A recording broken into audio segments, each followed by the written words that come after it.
Sydney, good evening. Sam, baba ka muna. Baba ka muna. Kaya mo muna si Tita, ha? Okay, Sid.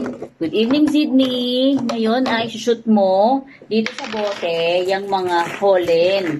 O, papaliwanag ko sa iyo ulit ha. Ito yung holen na mahaba, matigas. Yan yung holen.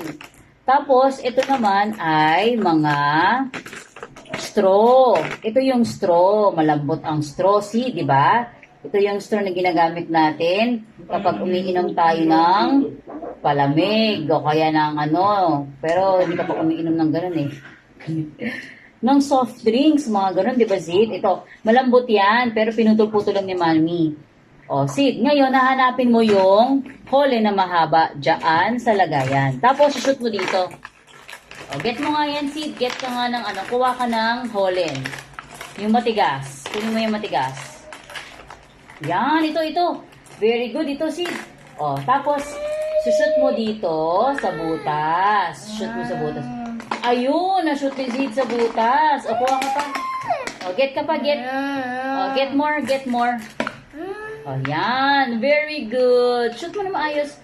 Ayan, galing naman. O, more. Kuha ka pa. Kuha ka ng holen. Sid, sige nga, kunin mo nga yung holen. Okay. Ayan, holen lang, hindi pwedeng straw. Ayan, very good naman. Good job. O, sige pa, kuha ka pa. Kaya mo yan. O, sige. Sige pa. Kuya, o. Kaya mo yan. Sige na, kuya. Yan, holen. O, shoot mo nga tong holen. Shoot mo dito sa, sa bottle. Sa bote. Ano yung hinawakan mo? Holen ba yan? Ay, malambot yan, di ba? Yan ay straw.